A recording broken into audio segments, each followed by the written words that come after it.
Hi, everybody, and welcome back to Grumpy Monkey Trading. My name is Michael, and this is your week in review for July 23rd through 27th.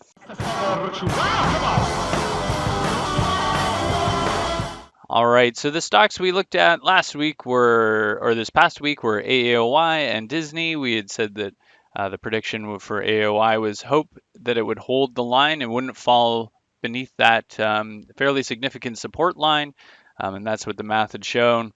And then for Disney, that it would continue chasing 114. So let's see how we did.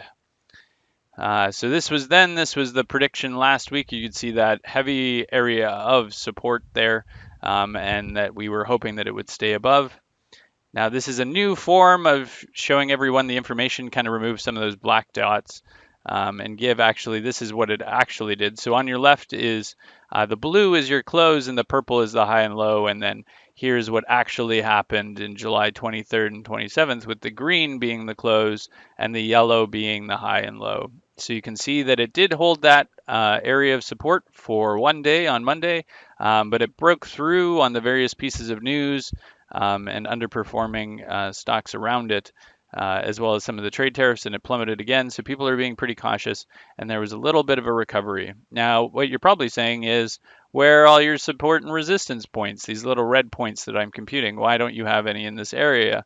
And that was a valid comment. We didn't have any information. So I went back to the drawing board on how I was filtering out some of those points, and did a better job. I really worked quite hard at it this week to try and give you a better representation. And this is what my work revealed. Not only is it a better representation, it's actually a crazy, near perfect representation of what actually happened with the close of AAOI. And I have to tell you, folks, like, I haven't manipulated the data at all. This is just purely based on computation. And you can see here that that it now traces that close perfectly. And all it was doing was using data to the left of this line.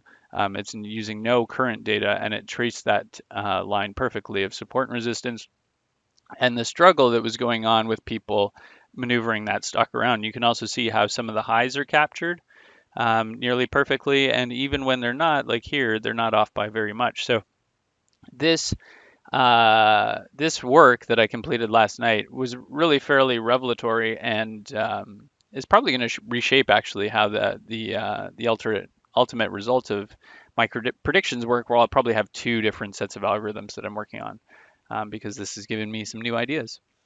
The bad thing is my prediction was wrong. It didn't hold the line like I'd hoped. It did have some oversold signals, and to a certain extent, there's not a lot I could have done on daily information to predict that plummet.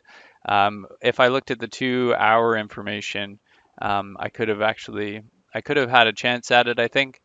And so that is another reason why I need to get that that data included. So we'll see if I can figure out how to cost that out. Now for Disney, this is what I predicted. So I said, like, it's looking really good on the upside to kind of take a run at 114, run at 112 again.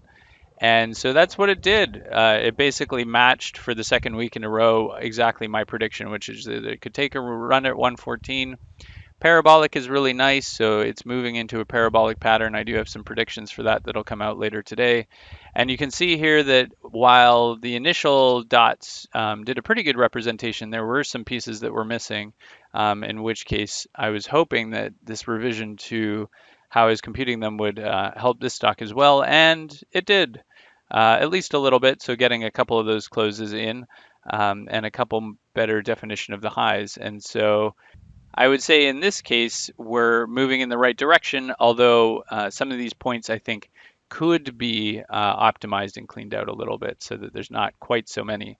But there's a lot of little peaks and troughs here that are being used from a wide data set. So this is better, and this prediction was pretty bang on. So overall, we're in the right shape. And this disclaimer is don't trust anything. As you can tell from the first one, this is still a work in progress, but it's moving in the right direction. And I'm really excited about where this is going. So I'm hoping it can be, as I keep saying, just another arrow in your quiver of tools that you can use when making decisions about stocks. And here's some credits. And I look forward to seeing you again next week.